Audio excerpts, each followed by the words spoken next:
युवाओं का राजनीति में आना उतना ही जरूरी है जैसे कि जंगल में नए पेड़ों का उगना।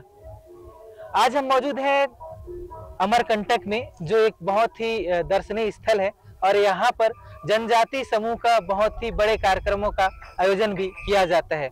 और आज हम आपको एक ऐसी शख्सियत के साथ मुलाकात करवाने वाले हैं जिनका नाम है देवराविन भल्लावी, और युवाओं के बीच में ये प्रेरणा स्रोत हैं और युवा इनको फॉलो भी करते हैं। उनसे हम बातचीत करेंगे और जानेंगे कि उनका राजनीति में आने का उद्देश्य क्या रहा है और भी कुछ खास मुद्दों को आप तक पहुंचाने की कोशिश रहेगी। सबसे पहले हम जानना चाहते हैं कि आप किस तरह की राजनीति के साथ युवाओं के बीच में रहना चाहते हैं और आगे क्या करना चाहते हैं। सबसे पहले तो सभी दर्शकों को कोयतुर जन के बहुत बहुत धन्यवाद। आप लगातार वीडियोस को देखते हैं, इसके लिए हम आपका बहुत बहुत शुक्रिया करते हैं। और ये बहुत बढ़िया माध्यम है हमारे बीच में चर्चा करने का, और इस चैनल के माध्यम से हम लोग आप तक पहुंचते हैं, इसके लिए आप जरूर इस चैनल से जुड़े रहें। जैसे कि सवाल मुझसे किया गया कि राजनीति में आने का उद्देश्य क्या है, या फिर हम किस तरीके की राजनीति हम लोग करने की कोशिश कर रहे हैं। मैं अभी मेरा पहला चुनाव था 2023 में, आपने देखा किस तरीके से विधानसभा चुनाव लड़ा अमरवाड़ा विधानसभा से, जहां पूर्व विधायक दादा मनमोहन साहब भट्टी जी के जगह मेरे को वहां पर उतारने की कोशिश किया गया, और मैं पूरी मेहनत से वहां पर चुनाव लड़ा। अब तक वीडियो पहुंचा होगा। सम्मानित साथियों, आप सभी को पता है और आप इस चीज से बिल्कुल भी नजरअंदाज नहीं कर सकते कि आज हम किन किन विषम परिस्थितियों से हम लोग गुजर रहे हैं।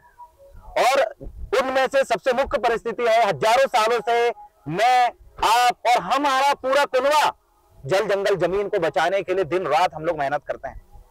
हंसदेव आपने जंगल देखा, हमारे इधर भी सैकड़ों जंगल है। बक्सवाहा का जंगल है जहां हीरे की खदान है, पूरा जंगल को सत्यानाश कर रहे हैं। कई हमारे लोगों की जमीन छीन रहे हैं, हमारी संस्कृति को खत्म कर रहे हैं, हमारी बोली भाषा को पूरी तरीके से विलुप्त करने के कगार पे।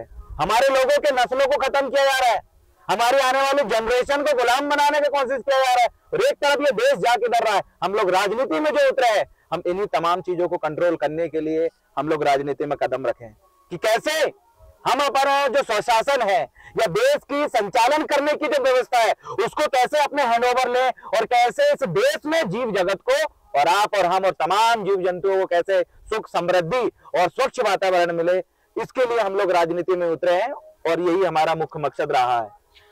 आपका राजनीति में आने की जो प्रेरणा है वो आपको कैसे मिली, मतलब कैसे आपने राजनीति में आगे बढ़ने की ठानी? देखिए, राजनीति में आने के लिए हमने कभी सोचा नहीं था, लेकिन हमारे दिमाग में राजनीति तब दिमाग में घुसी जब हमने देखा कि भाई हमारे अधिकारी को यहां से वहां तक ट्रांसफर करने के लिए राजनीति का हाथ है। हमारे जमीन को वो ले या ना ले, पूंजीपति को सौंपे या एक गरीब व्यक्ति को जो किसानी करता है दिन रात उसको सौंपे, ये राजनीति वाले फैसला करते हैं। हमारे अनाज को किस दाम में खरीदना है, ये राजनीति वाले फैसला करते हैं। हमारे लोगों को, हमारे बच्चों को कैसा एजुकेशन मिलेगा, कैसी परीक्षाएं वो देंगे, कैसे घोटाला उनमें होते हैं, और कैसे हमारे बच्चों को स्कॉलरशिप मिलेगी, राजनीति वाला तय कर। हर एक चीज राजनीति के ऊपर है। आपकी बोली बचेगी या नहीं, आपकी संस्कृति को मान्यता मिलेगा नहीं, आपकी भाषा को 8वीं अनुसूची में शामिल करेंगे या नहीं, आपके अधिकारों को जमीन में शामिल करें, ये तमाम बागडोर जो है राजनीति में शासक वर्ग जो है उसके हाथ में रहती है। इसलिए हमने सोचा कि हमारे लोगों की जो बागडोर है, हमारे लोगों की जो भविष्य की बागडोर है, वो हमारे हाथ में होना चाहिए। हमारे दुश्मन और इन लुटेरों के हाथ में होगी तो पूरा जीव जगत को ये तहस नहस कर देंगे। राजनीति को हमेशा से अच्छा और बुरा दोनों माना गया है, और ये अच्छा है कि आप एक बदलाव की सोच लेकर राजनीति में आए हैं। छत्तीसगढ़ में हसदेव अरण्य को लेकर अभी एक मामला चल रहा है जिसमें आदिवासी समाज लगातार विरोध में है और पूरे देश भर की नजर इस मुद्दे में है। तो आपको क्या लगता है कि हसदेव अरण्य के कटने से किसको ज्यादा फायदा है, आदिवासी इसका विरोध क्यों कर रहे हैं, और हसदेव के साथ क्या होना चाहिए, थोड़ा आप बताएं। देखिए, कभी भी कोई जंगल करता है उसके पीछे बहुत बड़ी वजह आती है। जैसे आपने देखा था इससे पहले सरदार सरोवर बांध बंधा, क्या बांधा गया? अभी ये नर्मदा परिक्रमा के नाम से ये जितने भी बीजेपी, भाजपा, आरएसएस के ये संत लोग हैं, ये सब जो घूम रहे थे ना नर्मदा परिक्रमा के नाम से, हम नर्मदा बचाओ, नर्मदा स्वच्छ करो, नर्मदा को हम ये करेंगे, इसके पीछे का मकसद क्या है? जंगल काटने का मकसद क्या है? एक कड़ी जुड़ी हुई है, आपको इसको समझने की जरूरत है। सबसे मुख्य चीज ये है, नर्मदा नदी को साफ करके, क्लियर करके, और वहां से रेत जो कम निकलती है, और वो पूरा का पूरा पानी, जब रेत नहीं निकल रही है तो रेत पूरी समतल रहती है, वहां कचरा नहीं रहेगा तो पानी रुकेगा नहीं, वहां पर से कई नहरें नहीं कटेगी तो जो है पानी सीधा पहुंचेगा। कहां पहुंचेगा भाई? सरदार सरोवर बांध। नर्मदा नदी को इसलिए परिक्रमा के नाम पे इन लोगों ने पूरा सिस्टमेटिक प्लानिंग करा कि सरदार सरोवर बांध जिसकी ऊंचाई बढ़ाना चाहते थे, वही बांध जिसमें आदिवासियों की जमीन डूबी है, वही बांध जिसमें ये लोग बिजली उत्पादन करके और उधर के आसपास के मेट्रो में पूरा बिजली देने का काम कर रहे हैं। हमें नहीं, मेट्रो के लिए, बिजली के लिए इन लोगों ने हमारी जमीन छीना, पेड़ काटा और हमारी नर्मदा नदी को वहां पर ले जाके पूरा पानी वहां पर कर रहा है। वही काम वहां पर भी है हसदेव में। क्यों काटा जा रहा है?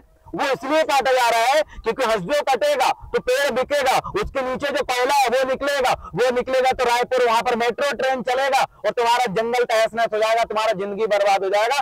मतलब मेट्रो ट्रेन किसकी है आपको ये समझना पड़ेगा। मेट्रो ट्रेन वही अडानी अंबानी की यहाँ पर जो चल रही है, तो अडानी और अंबानी को मेट्रो ट्रेन रहेगा और कोयला निकालने वाला भी अडानी अंबानी। तो सोच के देखो पूंजीपति ने किस तरीके से पूरी शासन प्रशासन को कड़ी कैसे वहां पर झोंक कर रख दिया और छत्तीसगढ़ सहित इस भारत का हृदय कहा जाने वाला उस जंगल को खत्म करने के लिए कैसे पूरी की पूरी पूंजीवादी ताकत और भाजपा और कांग्रेस के लोग मिलकर पूरे जंगल को खत्म कर रहे हैं। आप इस बात को नजरअंदाज नहीं कर सकते। बीजेपी कांग्रेस की सरकार में उसको अनुमति मिली, बीजेपी उसको काटने में पूरा सपोर्ट कर रही है।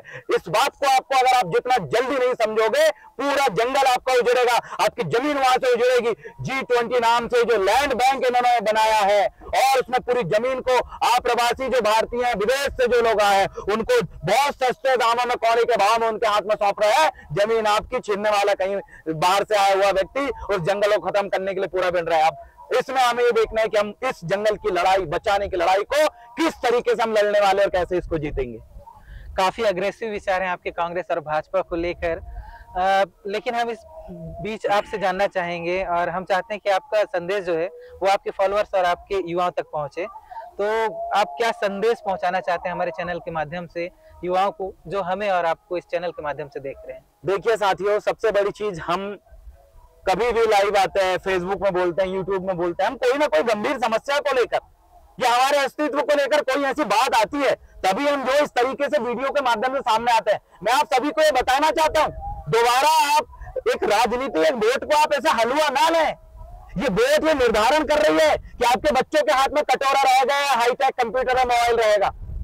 ये जो वोट ये डिसाइड करती है आपके हर एक जीने और मरने का, हर एक चीजें आपके लिए कानून बनाना, हर चीज को लेकर इसको करती है और आप ऐसे ही वोट दे देते हैं। वर्तमान समय में गणमान्य गणतंत्र पार्टी चुनाव लड़ी और भी कई ऐसी पार्टियां जो चुनाव लड़ी जो जल्द अपनी जमीन के लिए सर्वस्व निछावर करने के लिए तैयार है, लेकिन क्या हो रहा है, हमारे ही लोग इस बात को ना समझते हुए चंद बीजेपी और कांग्रेस जैसे को हम लोग वोट देते हैं। मैं आपसे इस बात को कहना चाहता हूं, मेरी कोई राजनीतिक बात में नहीं करना चाहता, लेकिन इतना जरूर कहना चाहता हूं कि बिना राजनीति के हमारा जीवन बिल्कुल अधूरा रहेगा। इसलिए आप जागरूक होइए, पूंजीपतियों के खिलाफ जागरूक होइए, षड्यंत्र के खिलाफ जागरूक होइए। और एक सबसे जरूरी बात आपको इस बात को समझना है, हमें अगर अपना युद्ध जीतना है तो हमें सैनिकों की जरूरत पड़ती है। और मेरे जैसे कई ऐसे युवा है जो नेतृत्व करते हैं। हमारे अकेले नेतृत्व करने से कुछ नहीं होने वाला भैया, हमारे अकेले बोलने से भी कुछ नहीं होने वाला, हमारे अकेले के पढ़ने से कुछ नहीं होने वाला, क्योंकि एक अकेला योद्धा चुनाव हो या युद्ध हो नहीं जीत सकता। उसके लिए पूरी टीम और सेना की जरूरत पड़ती है। और सेना भी ऐसी चाहिए जो प्रशिक्षित हो, सेना ऐसी चाहिए जो हर एक विचारों से लेकर हर एक हथियारों का युद्ध को जानती हो, क्योंकि ये लोकतंत्र है, यहाँ हथियारों का नहीं, यहाँ विचारों का युद्ध होता है। और वैचारिक रूप से मजबूत अगर सेना हमारे पास है तो हम हर लड़ाई को जीत सकते हैं। और इस लड़ाई को जीतने के लिए आप लगातार ऐसे कई सारे वीडियोस उनको देखते रहे, अपने क्षेत्र में मीटिंग कराते रहे, कैडर कराते रहे, लेकिन ऐसे कैडरों से भी दूर रहे जो आपको बिल्कुल एकदम से नकारात्मक करते हैं। कई लोगों को मैंने देखा हूं, वो बोलते हैं अरे हमारा तो ये अधिकार है, हम नहीं मान रहे कानून, धड़ से उठा के उनको पुलिस वाले अंदर डाल देते हैं। आपको वर्तमान परिस्थिति में अभी जो कानून जो बनी है, जो सरकार जो है, उनकी चाल को समझते एक एक कदम रखना है। अब एकदम से अगर एंटी अगर आप होंगे तो आपको गोली मार देंगे। छत्तीसगढ़ में क्या हो रहा है, उड़ीसा से 3000 से ज्यादा पुलिस फौजी को बुलाकर वहां पर नक्सलाइट गतिविधि बताकर ये गोली मारने का काम कर रहे हैं। आप दोनों परिस्थिति में मरने वाले हो। अगर आप बंदूक उठाओगे तो भी मरने वाले हो, आप अगर इधर पुलिस फोर्स में भर के अगर वहां जाओगे तो सामने वाला मरने वाला भी आदिवासी, मारने वाला भी आदिवासी, जमीन छीन के भी आपको मारेंगे, जंगल छीन के आपको मारेंगे, आपका धर्म परिवर्तन करके वो आपका अस्तित्व खत्म करेंगे, आपकी बोली भाषा खत्म करके आपका अस्तित्व करेंगे। अब आप बचाने के लिए क्या कर सकते हो, हम वो देखने के लिए तैयार है। हमारे पुरखों ने सब कुछ हमें दिया है, हमें कुछ नया बनाना नहीं है, सिर्फ बचाना है। रात को भी मैंने इस मंच में जीएसयू के युवाओं को संचालित किया था। मैं आप तमाम युवाओं को भी इस बात को कहना चाहता हूँ कि उठिए, जंगल में आपने आंदोलन किया, हसदेव हमें बचाना है तो आइए रायपुर में आप और हम मिलकर हजारों की संख्या में जब इस सरकार के खिलाफ अगर आंदोलन हम विधिवत तौर पर अगर करते हैं तो पूरा रायपुर में जब आंदोलन होगा पूरा देश दुनिया देखेगा। क्या? क्योंकि जो हसदेव में जो आंदोलन चल रहा है, जो गतिविधि चल रही है, वो पूरी गतिविधि हम तक नहीं पहुंच पा रही है। अब क्या हो सकता है कि सोशल मीडिया हो या न्यूज मीडिया हो वो उसको कवर कर रहा है, नहीं कर रहा है, लेकिन कहीं ना कहीं हमें इन शहरों में उतरकर संवैधानिक रूप से पूरा जन सैलाब को उतारना पड़ेगा और सरकार के खिलाफ हमें बिगुल फूकना पड़ेगा, तब जाके कुछ ना कुछ असर दिखेगा, अन्यथा लड़ाई चलती रहेगी। और आप तमाम युवा इस बात को भी समझे कि आप सभी मूवमेंट से जुड़े हैं और मूवमेंट से जुड़ने के साथ साथ मुझे नहीं लगता कि हम एक साथ बैठ के कहीं विचार मंथन कर रहे हैं। आइए इस कोयतुर जन चैनल के माध्यम से मैं आपका विचार आप तक पहुंचाता हूं। मैं आपको इस बात का संदेश देना चाहता हूं कि आइए हसदेव में बचाने के लिए, हसदेव जंगल को बचाने के लिए, हमारा अस्तित्व बचाने के लिए रायपुर में एकत्रित होकर एक बड़ा आंदोलन हम करते हैं। आप बनाइए इसकी प्लानिंग, इस वीडियो को उन तमाम युवाओं तक शेयर करें जो अपने क्षेत्र के जंगल को बचाने के लिए लड़ना चाहते हैं, उन तमाम युवाओं तक पहुंचाने का काम करें जो हमारी तरह विचारधारा रखते हैं। क्योंकि दादा हीरा सिंह मरकाम जी कहते थे कि अगर आपको सत्ता से लड़ना है, अगर आपको सत्ता में बैठना है, अगर आपको कुछ जीतना है तो अपने अंदर के डर से आपको जीतना पड़ेगा। जिस दिन आपने अपने अंदर के डर से जीत गए उस दिन सत्ता घुटनों पे आ जाएगी और आपके सर में ताज होगा। इसलिए इन युवाओं से कहना चाहता हूं कि आइए एकत्रित होइए, रायपुर में एक बड़ा आंदोलन करते हैं, बनाइए प्लान, बुलाइए हमें, हम सब मिलकर हर एक लड़ाई को लड़ेंगे, चाहे वो हमारी भाषा संस्कृति बचाने की हो या जल जंगल जमीन बचाने की हो। इसमें आप तमाम युवा हमारा साथ देंगे और हर एक मोबाइल तक व्हाट्सएप पर इस वीडियो को आप शेयर करने का काम करेंगे। और कोयतुर जन चैनल को मैं बहुत बहुत धन्यवाद देना चाहता हूं जो लगातार हमारे विचारों को जन जन तक पहुंचाने के लिए काम करता है। इस वक्त हम अमरकंटक की धरती में है और अमरकंटक के अंदर, अमरकोट के अंदर उन तमाम युवाओं से हम यहाँ पर मिलेंगे, उनसे विचार साझा करेंगे, उनसे जुड़ेंगे और कोशिश करेंगे कि हमारी जो लड़ाई एकत्रित होकर मजबूती तरीके से हम कैसे लड़ें, इसको लेकर हम लोग लगातार प्लानिंग कर रहे हैं। सम्मानीय साथियों, अपने अपने गांव क्षेत्र में मीटिंग आप करिए, कोशिश करिए कि हम सब एकत्रित होकर हर लड़ाई को लड़ सके। संगठन ढेर सारे हो सकते हैं लेकिन लड़ाई हमारी एक ही है और इस पूंजीवादी सरकार को घुटने में टेकना पड़ेगा। इस मनवादी सरकार को हम टिका के रहेंगे।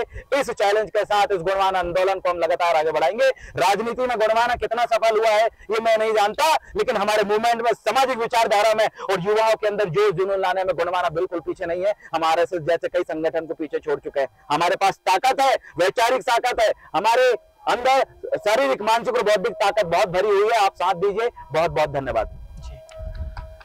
तो ये थे हमारे साथ देवरायन भल्लावी जी। उन्होंने जो बताया कि हसदेव को लेकर वो कितने चिंतित हैं और गोंडवाना जो मूवमेंट है उसको लेकर वो कितने चिंतित हैं। हाल ही में उन्होंने मध्य प्रदेश से अमरवाड़ा से पूर्व प्रत्याशी विधायक रह चुके हैं। हम चाहते हैं कि इनके विचार हमारे चैनल के माध्यम से उनके फॉलोअर तक पहुंचे। ऐसे ही और भी वीडियो हम आपके तक पहुंचाते ही रहेंगे। हमारे वीडियो को लाइक करें और चैनल को सब्सक्राइब करें। कोयतुर जन के लिए मैं नर्मदा प्रसाद, छत्तीसगढ़ से।